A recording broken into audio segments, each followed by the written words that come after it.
ओम श्री गणेशाय नमः। हरे कृष्णा। आज का दिन है विघ्नों के विनाशक, मंगल के दाता श्री गणेश जी और संकट हरणी चौथ माता की आराधना के लिए अत्यंत शुभ। भादो मास के कृष्ण पक्ष की चतुर्थी को जो भी भक्त व्रत रखकर कथा सुनता है, उसके जीवन के संकट स्वयं गणपति बप्पा हर लेते हैं और चौथ माता उसके परिवार को अखंड सौभाग्य का आशीर्वाद देती हैं। आइए हम सभी अपनी आंखें बंद कर एकाग्र मन से ध्यान करें।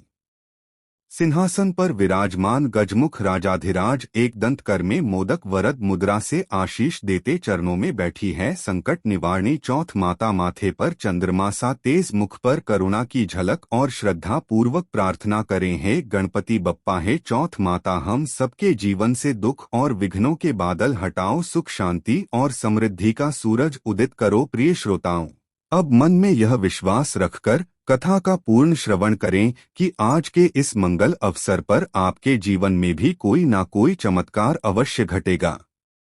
सभी प्रेम से बोलिए विघ्नहर्ता गणेश भगवान की जय, चौथ माई की जय। भादो मास कृष्ण पक्ष की संकष्टी चतुर्थी व्रत की पौराणिक कथा के अनुसार एक बार देवी पार्वती जी ने भगवान गणेश जी से पूछा कि हे पुत्र, भादो कृष्ण चतुर्थी को संकट नाशक चतुर्थी कहा गया है, इसलिए उस दिन का व्रत किस प्रकार किया जाता है, मुझे समझाकर कहिए।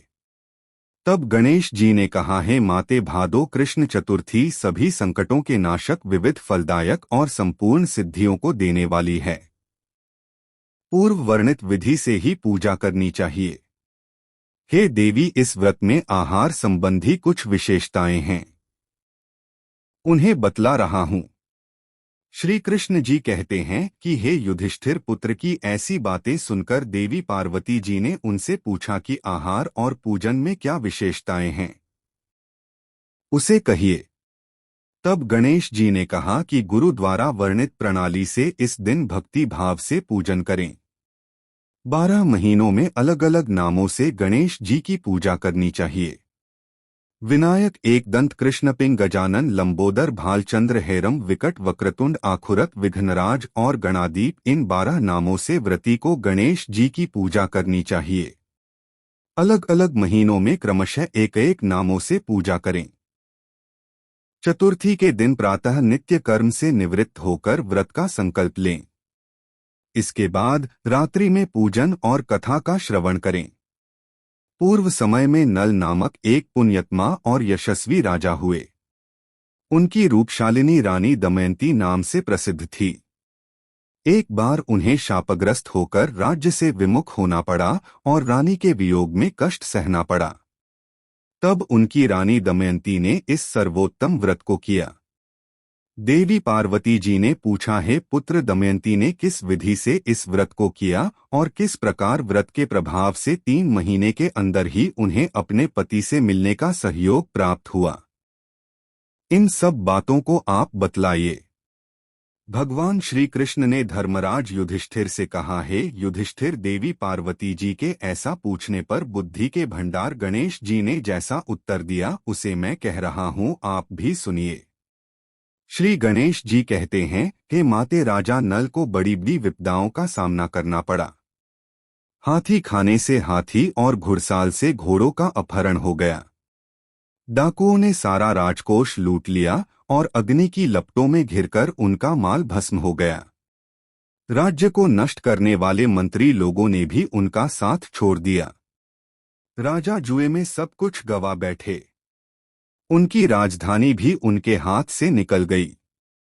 सभी ओर से निराश और असहाय होकर राजा नल वन में चले गए। वन में रहते समय उन्हें रानी दमयंती के साथ अनेक कष्ट झेलने पड़े। इतना होते हुए भी उनका रानी से वियोग हो गया। इसके बाद राजा किसी नगर में साइंस का काम करने लगे। रानी किसी दूसरे नगर में रहने लगी और राजकुमार भी कहीं अन्यत्र नौकरी करने लगा। जो लोग किसी समय राजा, रानी, राजपुत्र कहे जाते थे, वे सब अब भिक्षा मांगने लगे। तरह तरह के रोगों से पीड़ित होकर, एक दूसरे से विलग होकर कर्म फल को भोगते हुए वे किसी तरह अपने दिन बिताने लगे। एक समय की बात है कि वन में भटकते हुए दमयंती ने महर्षि शरभंग के दर्शन किए। उन्होंने उनके पैरों पर नतमस्तक होकर हाथ जोड़कर कहा। दमयंती ने पूछा, हे ऋषिराज, मेरा अपने पति से कब मिलन होगा?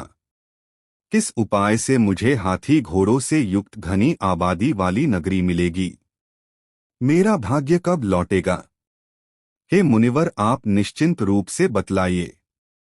श्री गणेश जी कहते हैं कि दमयंती का यह उत्तम प्रश्न सुनकर शरभंग मुनि ने कहा, हे दमयंती, मैं तुम्हारे कल्याण की बात बता रहा हूं। सुनो, इससे घोर संकट का नाश होता है। यह सब कामनाओं को पूर्ण करने वाला और शुभदायक है। भादो मास की कृष्ण चतुर्थी संकट नाशन कही जाती है। इस प्रकार नर नारियों को एकदंत गजानन की पूजा करनी चाहिए।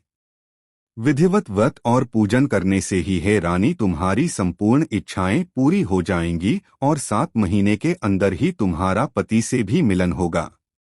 यह बात मैं निश्चय पूर्वक कहता हूँ। गणेश जी कहते हैं कि शरभंग मुनि से ऐसा आदेश पाकर रानी दमयंती ने भादो की संकटनाशिनी चतुर्थी व्रत प्रारंभ किया और तभी से बराबर प्रतिमास गणेश जी का पूजन करने लगी। 7 ही महीनों में, हे राजन, इस उत्तम व्रत को करने से उसे पति, राज्य, पुत्र और पूर्वकालीन वैभव आदि की पुनः प्राप्ति हो गई। भगवान श्री कृष्ण कहते हैं, हे प्रथापुत्र युधिष्ठिर, इस प्रकार इस व्रत को करने से आपको भी राज्य की प्राप्ति होगी और आपके सभी शत्रुओं का नाश होगा। यह निश्चय है, हे राजन। इस प्रकार मैंने सभी व्रतों में उत्तम व्रत का वर्णन किया। ये सब कष्टों का नाश करता हुआ आपके भाग्य की वृद्धि करेगा। कथा समाप्त। प्रेम से बोलिए विघ्नता भगवान श्री गणेश की जय, माता पार्वती की जय। प्रिय श्रोताओं, चौथ माता की कहानी सुनाने से पहले आपको बताते हैं कि चौथ माता प्रकट कैसे हुई थी। चौथ माता का व्रत संतान और पति की लंबी आयु की कामना से किया जाता है। मान्यता है कि सवाई माधोपुर में चौथ माता ने यहाँ के राजा को दर्शन दिए थे। कहते हैं कि इस मंदिर की स्थापना राजा भीम सिंह ने कराई थी। लोक मान्यताएं हैं कि देवी चौथ माता ने स्वप्न में राजा भीम सिंह चौहान को दर्शन देकर यहां अपना मंदिर बनवाने का आदेश दिया था। राजा एक बार बरवाड़ा से संध्या के समय शिकार पर निकल रहे थे। तभी उनकी पत्नी रत्नावली ने उन्हें टोका, लेकिन भीम सिंह ने यह कहकर उनकी बात को टाल दिया कि चौहान एक बार सवार होने के बाद शिकार करके ही नीचे उतरते हैं। इस तरह अपनी रानी की बात को अनसुना करके राजा भीम सिंह अपने कुछ सैनिकों के साथ घनघोर जंगलों की तरफ चले गए। राजा रानी के मना करने के बाद भी शिकार को चले गए। शाम ढलने पर उन्होंने वहां एक हिरण देखा। सभी उस हिरण का पीछा करने लगे। थोड़ी ही देर में रात हो गई। रात होने के बावजूद भीम सिंह उस हिरण का पीछा करते रहे। धीरे धीरे वह हिरण भीम सिंह की नजरों से ओझल हो गया और तब तक राजा के साथ सैनिक भी रास्ता भटक चुके थे। राजा अब सैनिकों से बिछड़ चुका था। अकेले में राजा विचलित हो गया। अब उससे भटकते भटकते बहुत जोर से भूख और प्यास लगने लगी। प्यास के मारे उसका गला सूखने लगा। उसने इधर उधर पानी की तलाश की, लेकिन पीने को पानी नहीं मिला, जिससे वह प्यास से मूर्छित होकर जंगल में ही गिर पड़े। तब मूर्छित अवस्था में भीम सिंह को पचाला तलहटी में चौथ माता की प्रतिमा दिखने लगी। कुछ देर के बाद उन्होंने देखा कि भयंकर बारिश होने लगी और बिजली कड़कड़ाने लगी। मूर्छा टूटने पर राजा को अपने चारों तरफ पानी ही पानी नजर आया। घनघोर जंगल में कोई भी नहीं था। तभी यह चमत्कार हुआ कि वहां पर पानी आ गया। राजा ने पहले पानी पिया, फिर वहीं अंधकार भरी रात में एक दिव्य और कांतिवान बालिका पर उनकी नजर पड़ी।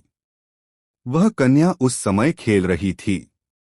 राजा ने उस कन्या को इस भीषण वन में देखा तो पूछा कि बालिके, तुम इस जंगल में अकेली क्या कर रही हो? तुम्हारे माँ बाप कहाँ पर हैं? कन्या ने तोतली वाणी में कहा, हे राजन, तुम यह बताओ कि तुम्हारी प्यास बुझी या नहीं। ऐसा कहकर वह कन्या अपने असली देवी रूप में आ गई। तब राजा उनके चरणों में गिर पड़ा और कहने लगा, हे आदिशक्ति महामाया, मुझे आपसे कुछ नहीं चाहिए। अगर आप मुझ पर प्रसन्न हैं तो हमारे प्रांत में ही हमेशा निवास करें। तब तथास्तु कहकर वह देवी अदृश्य हो गई। राजा को उनकी जगह पर वहां चौथ माता की एक प्रतिमा मिली। उसी चौथ माता की प्रतिमा को लेकर राजा बरवाड़ा की ओर लौट पड़ा। बरवाड़ा पहुंचते ही राजा ने राज्य में पूरा हाल कह सुनाया। तब पुरोहितों की सलाह पर संवत 1451 में बरवाड़ा की पहाड़ की चोटी पर माघ कृष्ण चतुर्थी को विधि विधान से उस प्रतिमा को मंदिर में स्थापित कराया गया। ऐसा कहा जाता है कि तभी से आज तक इसी दिन यहाँ चौथ माता का मेला लगता है। संकष्टी चतुर्थी हो या करवा चौथ का व्रत हो, लोग भारी संख्या में यहाँ पर मंदिर में दर्शन करने के लिए आते हैं और भक्तों को चौथ माता पर पूरा विश्वास होता है। कहा जाता है कि यह मंदिर विशेष तौर पर विवाहित जोड़ों के लिए है। सुहागिन स्त्रियां करवा चौथ के त्योहार के अवसर पर यहाँ अपने सुहाग की रक्षा के लिए प्रार्थना करती हैं। ऐसी मान्यता है कि चौथ माता देवी गौरी का ही एक रूप है और इनकी पूजा करने से अखंड सौभाग्य का वरदान तो मिलता ही है, साथ ही दाम्पत्य जीवन में भी सुख बढ़ता है और परिवार के सभी सदस्य भी सुखी और निरोगी रहते हैं। संतान की उम्र लंबी होती है और चौथ माता की कृपा से परिवार में कभी कोई विपत्ति नहीं आती। अब सुनिए चौथ माता की कथा। प्राचीन कथा के अनुसार एक बार एक सेठ सेठानी थे। उनके एक बेटा और बहू भी थे। बहू सबको भोजन कराकर फिर स्वयं भोजन करा करती।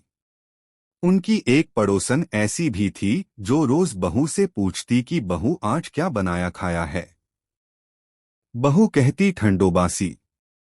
एक दिन उसके पति ने ऐसा सुनकर विचार किया कि आज तो पकवान बनाए जाएं। फिर देखें मेरी पत्नी क्या कहती है। उसने तरह तरह के पकवान बनवाए और घर के सभी लोगों ने एक साथ बैठकर भोजन किया। आज भी पड़ोसन ने पूछा तो बहू ने वही कहा, ठंडोबासी। सेठ के लड़के ने सोचा हो ना हो कोई बात जरूर है, जिस कारण मेरी पत्नी ऐसा कहती है। फिर उसने अपनी पत्नी से पूछा, तुम रोज ठंडोबासी खाया ऐसा क्यों कहती हो, जबकि हम सब ने तो एक साथ बैठकर कई तरह के पकवान खाए थे। तब उसकी पत्नी बोली, हम सब जो खा रहे हैं वह हमारे बाप दादाओं की कमाई है। जिस दिन आप कमा कर लाओगे उस दिन मैं समझूंगी कि हम ताज़ा भोजन कर रहे हैं। सेठ के लड़के ने इस बात पर खूब विचार किया। फिर एक दिन अपनी माँ से बोला, माँ मैं एक बड़े शहर में पैसे कमाने जा रहा हूँ। माँ बोली, बेटा हमारे पास तो इतना धन है कि खाए नहीं खाया जाएगा। माँ के मना करने पर भी बेटे ने खुद कमाने का निश्चय कर लिया और जाते समय अपनी पत्नी से बोला कि मैं जब तक कमाकर बहुत सारा धन लेकर वापस ना लौटाऊं तुम चूल्हे की आग मत बुझने देना। और फिर एक दिन चूल्हे की आग बुझ गई। तब वह मन ही मन घबराने लगी, कहीं मेरे पति पर कोई संकट तो नहीं आ पड़ा। जल्दी से पड़ोस में से आग लाकर चूल्हे में रख दूं, ऐसा सोचकर वह पड़ोस में गई। वहां पड़ोसन चौथ माता का व्रत पूजन कर रही थी। पड़ोसन ने कहा, बहन थोड़ी देर में आकर ले जाना। बहू ने पड़ोसन से पूछा कि आप यह व्रत क्यों करती हो, इससे क्या मिलता है। पड़ोसन बोली, चौथ माता के इस व्रत को करने से अन्न लक्ष्मी मिले और अपनी मनोकामना भी पूरी होती है। अब बहू भी चौथ माता का व्रत करने लगी। दीवार पर चौथ माता बनाई और उस दिन घी गुड़ का चूरमा बनाकर रात को चंद्रमा को अर्घ देकर भोजन करती। ऐसा करते करते उसे बहुत दिन बीत गए। उधर चौथ माता ने बहू के पति को सपने में दर्शन दिए कि साहूकार के बेटे तू जाग रहा है कि सो रहा है, तेरी पत्नी तुझे बहुत याद कर रही है। जा घर जा और उसकी चिंता मिटा। तू दुकान खोलकर कंकु केसर का पगलिया बनाकर बैठ जाना। आज तेरा सारा हिसाब किताब हो जाएगा। अब तो चौथ माता ने जैसा कहा था वैसा ही हुआ। उसने घर जाने की तैयारी की और गाड़ी भरकर धन दौलत लेकर चल पड़ा। रास्ते में एक बड़ा सा काला नाग फन फैलाए बैठ गया और बोला, आज तो मैं तुझे डसूंगा छोड़ूंगा नहीं। तेरी उम्र पूरी हो गई है। सेठ का लड़का बोला, आज चौथ माता ने मुझे सपना दिया तो मैं अपनी पत्नी से मिलने घर जा रहा हूं। वहां मेरी पत्नी मेरा इंतजार कर रही होगी, बहुत चिंता कर रही होगी। मैं उससे मिलकर जरूर वापस आऊंगा, तब तुम मुझे डस लेना। नाग बोला, तुम अगर शपथ लेकर जाओ तो ही मैं तुम्हें जाने दूंगा। अगर तुम लौट कर नहीं आए तो मैं तुम्हारे घर पर आकर ही तुम्हें डस लूंगा। इस प्रकार साहूकार का वह बेटा सांप को वचन देकर अपने घर पहुंच गया। वहां सभी से हंसी खुशी से मिला और भोजन करके फिर एक कोने में उदास होकर बैठ गया। उसकी पत्नी ने उदासी का कारण पूछा तो पति ने काले नाग वाली बात बताते हुए कहा, अगर मैं उसके पास नहीं जाऊंगा तो वह घर आकर ही मुझे डस लेगा। पत्नी बहुत चतुर थी, बोली, आप घबराओ नहीं, लेट जाओ, मैं एक उपाय करती हूं। पत्नी ने कमरे की 7 पैढ़ी धोई। पहली पैढ़ी पर रेत, दूसरी पर इत्र, तीसरी पर गुलाल फूल, चौथी पर कंकुकेसर, 5वीं पर लड्डू पेड़ा, छठी पर गादी गलीचा और 7वीं पैढ़ी पर दूध से भरकर कटोरा रख दिया। इस प्रकार वह 7 ही पैड़ी सजाकर बैठ गई। आधी रात होते ही वह नाग आकर पैड़ी चढ़ने लगा। पहली पैढ़ी पर रेत में लौट गया और कहने लगा, सेठ की बहू ने आराम तो बहुत दिया, लेकिन क्या करूं, वचन से बंधकर यहां आया हूं, इसलिए डसूंगा तो मैं जरूर। इस प्रकार 7 ही पेड़ियों पर वह नाग आराम करता हुआ और कहता कि डसूंगा जरूर कमरे में जाने ही वाला था कि चौथ माता ने विचार किया कि अगर मैं इसे नहीं बचाऊंगी तो संसार में धर्म कर्म और व्रत पूजन फिर कौन मानेगा। अब तो गणेश जी, चंद्रमा जी और चौथ माता ने साहूकार के बेटे को बचाने का विचार किया। चंद्रमा जी ने उजाला कर दिया, चौथ माता ढाल बन गई और गणेश जी ने तलवार लेकर नाग को मार दिया और ढाल से ढक दिया। बहू भी थकी हारी सो गई। दिन हुआ तो लोग बेटे से मिलने आए, परंतु बेटा बहू तो उठे ही नहीं थे। बहुत देर हो गई तो माँ उन्हें उठाने के लिए गई। माँ ने 7 पैरियों पर जो कुछ देखा तो बहुत घबराई और जोर से बेटे बहू को आवाज लगाई। बेटा बहू उठे तो देखा कि एक ढाल तलवार वहां पड़ी है। अब ढाल उठाई तो वही काला नाग मरा हुआ पड़ा है। बेटा बहू ने सोचा कि आज तो धर्म कर्म ही आड़े आए। जब भगवान श्री गणेश और चौथ माता ने हमारी रक्षा की, हे चौथ माता, आपने जैसे सेठ के बेटे बहू की रक्षा की वैसे सबकी रक्षा करना। प्रेम से बोलिए, चौथ माता की जय।